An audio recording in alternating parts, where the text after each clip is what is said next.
आज के अखबार में 100 से ज्यादा खबरें निकली हुई हैं, लेकिन उसमें से मैं 5 खबरों की चर्चा करता हूं। पहली एक खबर आई है फ्रंट पेज के ऊपर कि जम्मू में शिवखोड़ी धाम से दर्शन करके जो यात्री लौट रहे थे उनके ऊपर आतंकवादी हमला हुआ है। 9 लोग मारे गए और 33 लोग घायल हैं। दूसरी खबर यह है कि मणिपुर में उग्रवादियों ने 70 हिंदुओं का घर जला दिया और वो सब पलायन कर गए। तीसरी खबर यह है उत्तर प्रदेश में खनन माफियाओं ने पुलिस को कुचल दिया, आम जनता को नहीं, पुलिस वालों को ही कुचल दिया। चौथी खबर यह है बिहार में खनन माफियाओं ने वहां पे जो अधिकारी गए थे रोकने, उनकी गाड़ी को टक्कर मार दिया और उनको मारने की कोशिश किया। और पांचवी खबर यह है उत्तर प्रदेश में एक 7 साल के बच्चे को किडनैप किया गया फिरौती के लिए, और फिरौती नहीं मिली, उसकी हत्या कर दी।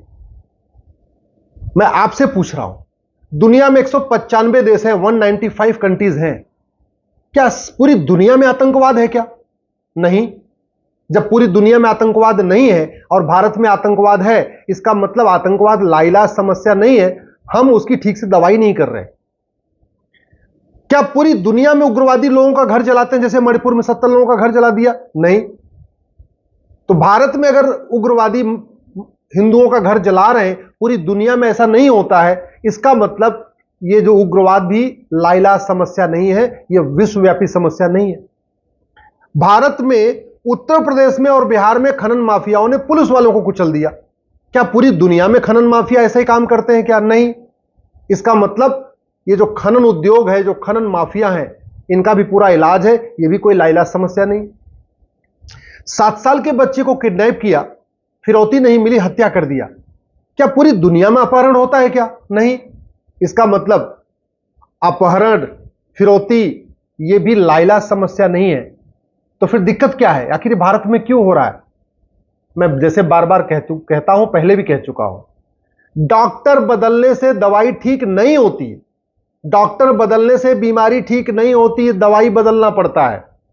वैसे ही शासक बदलने से भ्रष्टाचार अपराध खत्म नहीं होता, शासक बदलने से आतंकवाद, अलगाववाद, कट्टरवाद, जिहाद खत्म नहीं होता, शासक बदलने से माओवाद, नक्सलवाद खत्म नहीं होता। नियम कानून बदलना पड़ता है। कानून जहां कठोर है वहां शांति है, समृद्धि है, खुशहाली है। आप देख लीजिए, सिंगापुर में शांति है, समृद्धि, खुशहाली है, जापान में शांति है, समृद्धि, खुशहाली है, नीदरलैंड में शांति है, समृद्धि है, खुशहाली है, और भी दुनिया के कई सारे देश हैं, न्यूजीलैंड है, डेनमार्क है, वहां वो समस्याएं नहीं है। चीन में देख लीजिए, जो समस्या भारत में वो चीन में तो नहीं है। अलगाववाद, कट्टरवाद, जिहाद, मजहबी उन्माद खत्म करना है, अगर माओवाद, नक्सलवाद खत्म करना है, सबसे हमें पहले भारत में समान शिक्षा लागू करना पड़ेगा, 1 नेशन 1 एजुकेशन कोड। लद्दाख से लक्षद्वीप, कच्छ से कामरूप तक सबकी एक किताब करना पड़ेगा। ये जो मुगलों की शिक्षा व्यवस्था चल रही है, मदरसा, इसको बंद करना पड़ेगा। अंग्रेजों की जो शिक्षा व्यवस्था है, मिशनरी, इसको बंद करना पड़ेगा।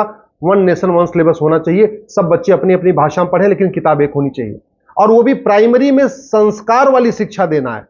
प्राइमरी में आपको physics, chemistry, math, zoology, botany पढ़ाने की जरूरत नहीं है। प्राइमरी में पहले बच्चे को अच्छा इंसान बनाइए, अच्छा बेटा बने, अच्छा नागरिक बने, अच्छा भाई बने, अच्छी बहन बने, ये सिखाने की जरूरत है। अगर हम चाहते हैं भारत में शांति आए, समृद्धि आए, अलगाववाद, कट्टरवाद, जिहाद, मजहबी उन्माद खत्म हो, तो सबसे पहले भारत में हमें काला धन रोकना पड़ेगा, हवाला खत्म करना पड़ेगा। जो बाहर से विदेशी फंडिंग आ रही है, चाहे वो एफसीआरए के जरिए आ रही है, हवाला के जरिए, उसको रोकना पड़ेगा। तरीका क्या है? सबसे पहले एफसीआरए कानून को खत्म करना पड़ेगा। जब तक एफसीआरए चलेगा, जो कांग्रेस ने 2010 में बनाया था, तब तक विदेशी फंडिंग नहीं बंद होगी। विदेशी फंडिंग नहीं बंद होगी तो आतंकवाद, अलगाववाद, कट्टरवाद, जिहाद बंद नहीं होगा। हम चाहते हैं भारत में शांति आए, समृद्धि आए, हमें 1 नेशन 1 टैक्स लागू करना पड़ेगा। ये जो कानूनों का मकर जाल है ना, इसकी वजह से भारत में ब्लैक मनी जनरेट हो रही है। ये जो income tax, TDS, VAT, GST, फलाने ढेकाने जो चल रहा है ना, इसको बंद करना पड़ेगा। बैंकिंग ट्रांजैक्शन टैक्स लागू करना पड़ेगा, 1 नेशन 1 टैक्स लागू करना पड़ेगा, तब जाके ब्लैक मनी रुकेगी। ब्लैक मनी रुकेगी, आतंकवाद, अलगाववाद भी रुकेगा, क्योंकि आतंकवादी और अलगाववादी पूरी फंडिंग ब्लैक मनी से ही होती है। हमें अगर भारत में शांति, समृद्धि लाना है तो हमें एक यूनिफॉर्म बैंकिंग कोड लागू करना पड़ेगा। मेरी पीआईएल चल रही है कोर्ट में, आरबीआई को खबर नहीं लग रही है और विदेशों से फंडिंग हो जा रही है। ये जो भारत के अंदर विदेशी बैंकें हैं ना, जिनकी शाखाएं भारत में है, जैसे एचएसबीसी बैंक है, वेस्टर्न यूनियन है, अमेरिकन एक्सप्रेस है, ये जो विदेशी बैंकें, ये बाहर से ब्लैक मनी को भारत में फंडिंग कराती हैं, खालिस्तानियों को भी फंडिंग कराती है, आतंकवादियों को भी फंडिंग कराती है, जितने देश विरोधी आंदोलन उनकी फंडिंग कराती है। तो एक यूनिफॉर्म बैंकिंग कोड लागू करना पड़ेगा, यूनिफॉर्म टैक्स कोड लागू करना पड़ेगा, यूनिफॉर्म एजुकेशन कोड लागू करना पड़ेगा, सबसे इंपॉर्टेंट यूनिफॉर्म पुलिस कोड लागू करना पड़ेगा। जब तक पूरे देश की पुलिस एक कानून से नहीं चलेगी और पुलिस स्वतंत्र और निष्पक्ष नहीं होगी, कुछ नहीं बदलेगा। नेता आएंगे, सांसद बदलेंगे, मंत्री बदलेंगे, विधायक बदलेंगे, मुख्यमंत्री बदलेंगे, भ्रष्टाचार और अपराध रत्ती भर खत्म नहीं होगा, अलगाववाद, कट्टरवाद, जिहाद रत्ती भर खत्म नहीं होगा, घुसपैठ, धर्मांतरण रत्ती भर खत्म नहीं होगा। One nation one police code लागू ही करना पड़ेगा। और सबसे इंपॉर्टेंट, हमें one nation one penal code लागू करना पड़ेगा। ये हमने जो कानूनों का मकड़ जाल बना रखा है ना, दुनिया भर के कानून, जितने अपराध उतने कानून, जितने अपराध उतने कानून बना रखे हैं, ये कानूनों का मकड़ जाल खत्म करना पड़ेगा। हमें अमेरिका के फेडरल पिनल कोड की तरीके one nation one penal code, जितने अपराध हैं, चाहे वो 150 अपराध हैं या 200 अपराध हैं या 250 अपराध हैं, सबकी लिस्ट बना के चैप्टर वाइज, घूसखोरी चैप्टर 1, जमाखोरी चैप्टर 2, मिलावटखोरी चैप्टर 3, कालाबाजारी चैप्टर 4, आतंकवाद चैप्टर 6, अलगाववाद चैप्टर 8, ऐसे करके हमें एक एक चैप्टर के लिए एक एक अपराध करना पड़ेगा, लेकिन किताब एक करनी पड़ेगी। ये हमने घटिया कानूनों का मकड़ जाल बना रखा है। अब सोचिए, एक तो हमने 50 कानून बना रखे और किसी भी कानून में भ्रष्टाचारियों और अपराधियों की ना 100% संपत्ति जब्त करने का प्रावधान है, किसी भी कानून में नागरिकता खत्म करने का प्रावधान नहीं है, किसी भी कानून में 1 साल के अंदर आजीवन कारावास फांसी देने का प्रावधान नहीं। इतनी हत्याएं हो चुकी हैं कश्मीर में, इतनी हत्याएं हो गई मणिपुर में, किसी एक अपराधी को, किसी एक अलगाववादी को फांसी हुई, किसी एक अलगाववादी की नागरिकता खत्म हुई, किसी एक अलगाववादी आतंकवादी के 100% प्रॉपर्टी जब्त हुई क्या? नहीं हुई। जब नहीं हुई तो खौफ नहीं पैदा हो रहा है, शिक्षा में संस्कार नहीं है और कानून का खौफ नहीं है। कानून का खौफ क्यों नहीं है? क्योंकि मुकदमे चलते हैं 30 साल 40 साल। वो यासिन मलिक 1990 में जिसने हमारे एयरफोर्स के सैनिकों को मारा था, आज तक बाहर घूम रहा है, अभी मुकदमा चल रहा है उसका, अभी डिस्ट्रिक्ट कोर्ट में चल रहा है, इसके बाद हाई कोर्ट चलेगा, सुप्रीम कोर्ट चलेगा, तब तक वो खुद ही चला जाएगा। ये सिचुएशन है, फिर कानून का खौफ कैसे पैदा होगा? अगर हम चाहते हैं भारत में शांति समृद्धि आए, आतंकवाद, अलगाववाद, कट्टरवाद, जिहाद, मजहबी उन्माद, धर्मांतरण, घुसपैठ बंद हो, तो हमें भारत में one nation one administrative code लागू करना पड़ेगा, कि यूनिफॉर्म एडमिनिस्ट्रेटिव कोड लागू करना पड़ेगा। पूरे देश की जो प्रशासनिक जो व्यवस्था है वो एक जैसी होनी चाहिए। जो प्रशासन सत्ता का गुलाम बन के नहीं रहना चाहिए, पुलिस सत्ता की गुलाम बन के नहीं रहनी चाहिए, बल्कि पुलिस और प्रशासन के लिए नेशन फर्स्ट होना चाहिए। नेशन फर्स्ट जब तक पुलिस के लिए नहीं होगा, पीपल फर्स्ट जब तक पुलिस के लिए नहीं होगा, तब तक कुछ नहीं बदलेगा। सरकारें आएंगी जाएंगी, सांसद बदलेंगे, मंत्री बदलेंगे, विधायक बदलेंगे, नीचे कुछ नहीं होगा। न रत्ती भर भ्रष्टाचार खत्म होगा, न रत्ती भर अपराध खत्म होगा, न नकल माफियाओं का कारोबार बंद होगा, न सड़क माफियाओं का कारोबार बंद होगा, न खनन माफियाओं का कारोबार बंद होगा, कुछ नहीं होगा, एक रत्ती भर खत्म नहीं होगा।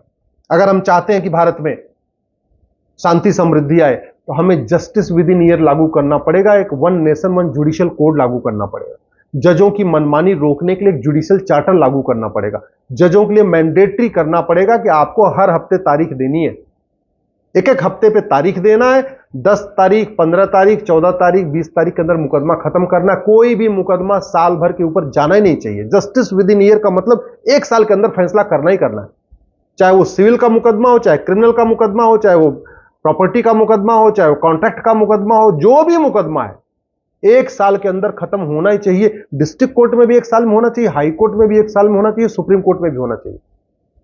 अब आप सोच रहे होंगे ये कैसे होगा, भारत में तो 5 करोड़ मुकदमे हैं, भारत में तो जनसंख्या बहुत ज्यादा है, जजों की संख्या कम है। अरे भैया, जज की संख्या नहीं बढ़ानी है, केवल एक कानून बनाना है कि झूठी शिकायत करने पे 10 से 20 साल सजा होगी, झूठी गवाही देने पे 10 से 20 साल सजा होगी, झूठा हलफनामा देने पे 10 से 20 साल सजा होगी, झूठा मुकदमा करने पे 10 से 20 साल सजा होगी, झूठा कॉन्ट्रैक्ट साइन करने पे 10 से 20 साल सजा होगी, झूठी वसीयत बनाने पे 10 से 20 साल सजा होगी, झूठा विरासत बनाने पे 10 से 20 साल सजा होगी, झूठा आधार बनवाने पे, झूठा ड्राइविंग लाइसेंस बनवाने पे, झूठी वोटर आईडी कार्ड बनवाने पे, कोई भी काम जो फर्जी किया जाएगा उसमें 10 से 20 साल सजा होगी। मैं गारंटी के साथ कहता हूं 50% मुकदमे अपने आप खत्म हो जाएंगे। जिन लोगों ने झूठी वसीयत लिखा के मुकदमा कर रहे हैं ना, वो अपना मुकदमा वापस ले लेंगे। जिन लोगों ने झूठी गवाही दिया है, वो मुकदमा अपना वापस ले लेंगे। जिन पुलिस वालों ने झूठी चार्जशीट फाइल किया, झूठी जांच किया है, वो अपने आप आके खुद बोल देंगे भैया हमने जांच झूठी कर दिया, मुझे माफ कर दो, हम सही चार्जशीट फाइल कर रहे हैं। बहुत आराम से। न जज की संख्या बढ़ानी है, न कोर्ट की संख्या बढ़ानी है, केवल एक कानून बनाना है, झूठ को गंभीर अपराध घोषित करना है। और जो बात बार बार होती है ना भारत में, तो कलयुग चल रहा है, कलयुग चल रहा है, मैं गारंटी के साथ कहता हूं 5 साल के अंदर भारत में सतयुग आ जाएगा। 5 साल के अंदर केवल पुलिस रिफॉर्म कर दिया जाए, जुडिशियल रिफॉर्म कर दिया जाए, टैक्स रिफॉर्म कर दिया जाए, एडमिनिस्ट्रेटिव रिफॉर्म किया जाए, एजुकेशन रिफॉर्म किया जाए, केवल यूनिफॉर्म एजुकेशन कोड लागू कर दिया जाए, यूनिफॉर्म टैक्स कोड लागू कर दिया जाए, यूनिफॉर्म बैंकिंग कोड लागू कर दिया जाए, यूनिफॉर्म एविडेंस कोड लागू कर दिया जाए, यूनिफॉर्म जुडिशियल कोड लागू कर दिया जाए, मैं गारंटी के साथ कहता हूं कलयुग में सतयुग आ जाएगा। झूठ पकड़ना, झूठ बोलना गंभीर अपराध, और झूठ पकड़ने के लिए नार्को पॉलीग्राफ ब्रेन मैपिंग अनिवार्य है। इतना करते सब ठीक हो जाएगा। नहीं तो सरकारें बदलेगी, शासन बदलेगी, नेता आएंगे जाएंगे, न कश्मीर शांत होगा, न मणिपुर शांत होगा। और एक बात याद रखिएगा, 9 राज्यों में हिंदू, जैन, बौद्ध, सिख खत्म हो चुके हैं। 800 जिलों में से 200 जिलों में हिंदू, जैन, बौद्ध, सिख खत्म हो चुके हैं। 6000 तहसीलों में से 1500 तहसीलों में हिंदू, जैन, बौद्ध, सिख खत्म हो चुके हैं।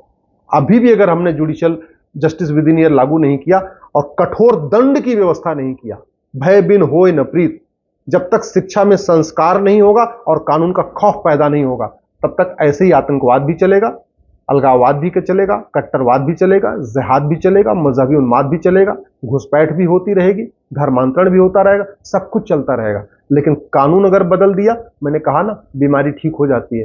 जैसे दवा बदलने से बीमारी ठीक होती है, डॉक्टर बदलने से नहीं, वैसे शासक बदलने से कुछ ठीक नहीं होता। कानून बदलने से भ्रष्टाचार अपराध खत्म होता है। मेरी बात अगर ठीक लगी हो, इस वीडियो को अपने ट्विटर पे डालिए, फेसबुक पे डालिए, इंस्टाग्राम पे डालिए, व्हाट्सएप ग्रुप पे डालिए, जहां जहां शेयर कर सकते हैं शेयर करिए। नहीं तो आने 20 से 25 साल के बाद भारत बर्बाद हो जाएगा।